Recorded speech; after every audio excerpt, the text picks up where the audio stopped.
அனைவருக்கும் வணக்கம். இன்றைக்கி இந்த அறிவோம் ஆன்மீகம் என்ற ஜோதிட சேனலில் நம்ம மூன்றாம் பாவகத்தை பற்றி பார்க்க போகிறோம். சரிங்களா? அந்த மூன்றாம் பாவகத்தோட சிறப்புகள் என்ன, அந்த மூன்றாம் பாவகத்தில் அமைந்துள்ள சூட்சமங்கள், அதில் உள்ள ரகசியங்கள், அதில் உள்ள நன்மைகள், அதில் கிடைக்கும் தீமைகள் என்ன அப்படின்றத பற்றி இந்த பதிவில் இது பார்ப்போம். தொடர்ந்து இனிமேல் கொஞ்ச நாள் இந்த மூன்றாம் பாவகத்தை பற்றி நம்ம பதிவில் பார்ப்போம். சரிங்களா? அதாவது மூன்றாம் பாவகம் அப்படின்னு நம்ம சொல்லச்சே ஜோதிடப்படி இது எப்படி சொல்லணும் அப்படின்னா, ஒரு ஜாதகரோட முயற்சி ஸ்தானம் அப்படின்னு நம்ம சொல்லுவோம். அதுக்கு அடுத்தபடியாக என்ன சொல்லுவோம், இது ஒரு உபஜயஸ்தானம் அப்படின்றது.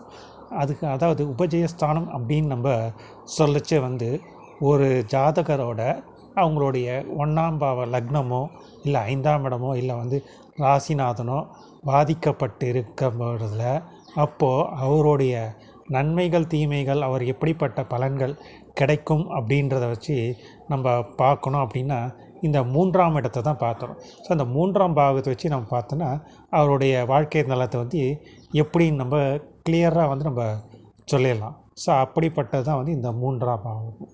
அதே மாதிரி பொதுவாகவே இந்த 3ஆம் பாவகம் அப்படின்னு நம்ம சொல்லச்ச உங்களுக்கு இது மறைவு ஸ்தானம் கூட சொல்லுவாங்க. ஏன்னா ஜோதிடப்படி 3, 6, 8, 12 அப்படின்றது மறைவு ஸ்தானமாக கருதப்பட்டாலும், ஆனால் இந்த 3ஆம் பாவத்தை அந்தளவுக்கு பெரிய அளவாக மறைவு ஸ்தானம் அப்படின்றதில் பலன் இருக்காதுன்னு இருக்க முடியாதுன்னு நம்ம சொல்லலாம்.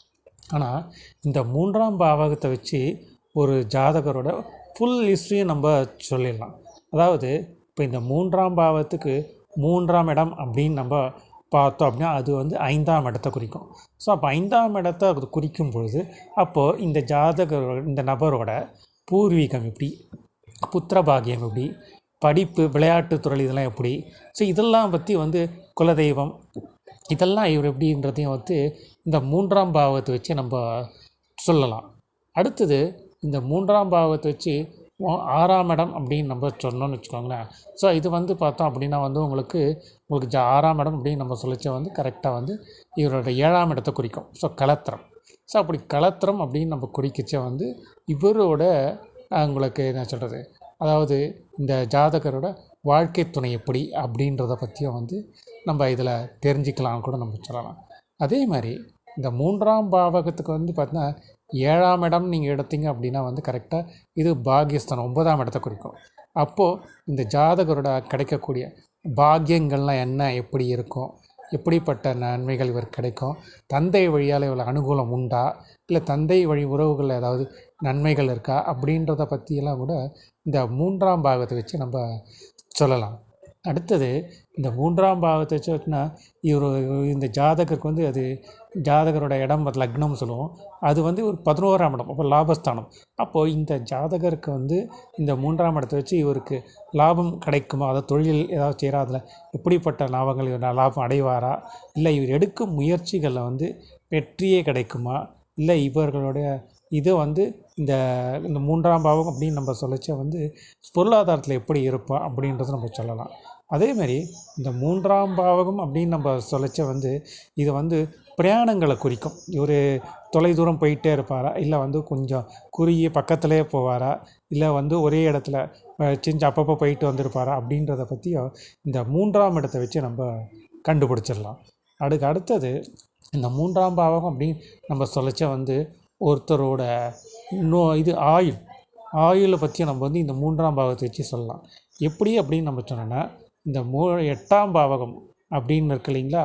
ஸோ இந்த 8ஆம் பாவத்தை எடுத்திங்கன்னா 3க்கு 8ஆம் பாவம் 8க்கு 8ஆம் பாவம். ஒரு ஜாதகருடைய 8ஆம் பாவத்தை எடுத்திங்கன்னா 8க்கு 8ஆம் இடம் எதுன்னு பார்த்தா கரெக்டாக இந்த 3ஆம் இடத்தை வரும். ஸோ இப்போ அந்த 3ஆம் இடம் அப்படின்னு நம்ம சொல்லச்ச அங்கே அவர் ஆயுள், அப்போது ஆயில் ஒருத்தர் ஆயில் எப்படிப்பட்ட ஆயில் இருக்கும் அப்படின்றதும், ஒருத்தருக்கு நோய்கள் எப்படி வரும், அந்த ஆயில் எப்படிப்பட்ட இதில் மரணம் அப்படின்றத பற்றியும் நம்ம இந்த 3ஆம் இடத்தை வச்சு 3ஆம் இடத்த அதிபதி 3ஆம் இடம் பலம் பெற்று இருக்கா அதை வச்சு அவரோட ஒரு ஆயுளை பற்றியும், ஒருத்தருக்கு ஏற்படக்கூடிய நோய்கள் பற்றியும், அது எப்படி குணமாகும், எந்த விதத்தில் குணமாகும் அப்படின்றத பற்றியும் இந்த 3ஆம் இடத்தை வச்சு நம்ம கரெக்டாக நம்ம சொல்லலாம்.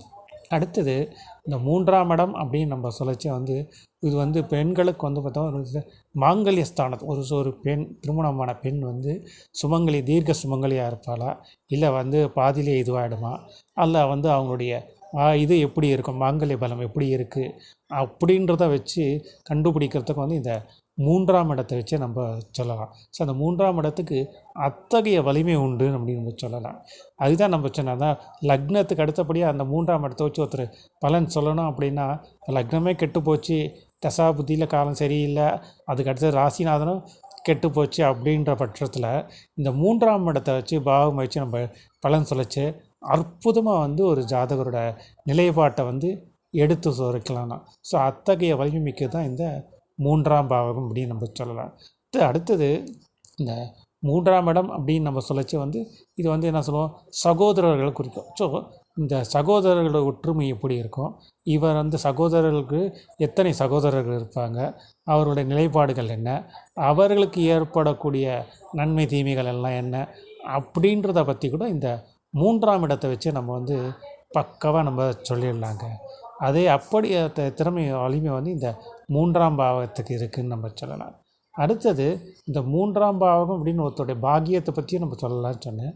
ஒருத்தர் வந்து எப்படிப்பட்ட தொழில் செய்வார் அப்படின்றதுக்கு வந்து இந்த 3ஆம் இடத்தை வச்சு கூட நம்ம கணிக்கலாம். அடுத்தது இப்போ வந்து பார்த்திங்கன்னா ஆடை ஆபரணங்கள், ஒருத்தர் வந்து இப்போ ஜுவல்ஸ்லாம் அவ்வளோ வச்சுருப்பாங்க, ஒரு சிலர் வந்து போடவே மாட்டாங்க. என்னதான் நிறைய சொத்து ஆடை ஆபரண நகைகள் இருந்தால் கூட போடவே மாட்டாங்க. அது வந்து நம்ம வந்து என்ன நினச்சிப்போம், இவங்க வந்து இல்லை இது மாதிரி காமிச்சிக்கிறாங்க, பஞ்ச பிரதேசி மாதிரி நம்ம காமிச்சிக்கிறாங்க அப்படின்னு நம்ம சொன்னாலும், அதெல்லாம் வந்து இந்த 3ஆம் இடத்தை வச்சு ஒருத்தருக்கு வந்து நகை இதில் வந்து ஆபரணத்தில் வந்து இன்ட்ரெஸ்ட், அதாவது ஆர்வம் இருக்கா இல்லையான்றதை கூட இந்த 3ஆம் இடத்தை வச்சு சொல்லிடலாம்.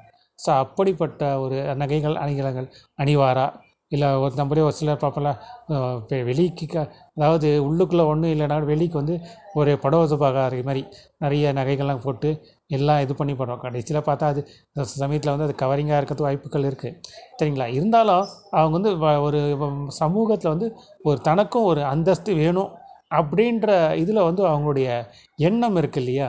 ஸோ அந்த எண்ணத்துக்கு நம்ம வரவேற்கணும்ல.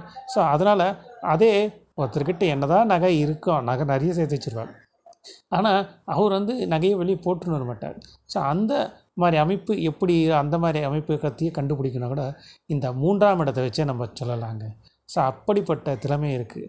அதான் இந்த 3ஆம் இடத்துல இன்னும் நிறைய சூட்சமங்கள் நிறைய இருக்குது. இதில் வந்து வெற்றி ஸ்தானம் சொன்னோம், ஒருத்தருடைய புகழ், ஒருத்தருடைய கீர்த்தி, ஒருத்தருடைய சமூகத்தில் வந்து ஒருத்தருக்கு எப்படிப்பட்ட அந்தஸ்தை கொடுக்கும் அப்படின்றத கூட இந்த 3ஆம் இடத்தை வச்சே நம்ம சொல்லலாம். ஸோ இப்படி பல சூட்சமங்கள் வந்து இந்த 3ஆம் இடத்தில் நிறைய நிறைஞ்சிருக்கு. ஸோ இதனுடைய தொடர்ச்சியை வந்து நம்ம அடுத்த பதிவில் நம்ம தொடர்ந்து பார்ப்போம் என்று சொல்லி இந்த தலைப்பை தொட முடிக்கிறோம். மீண்டும் இதை தொடர்ச்சி அடுத்த பதிவில் உங்களை நான் சந்திக்கிறேன். நன்றி, வணக்கம்.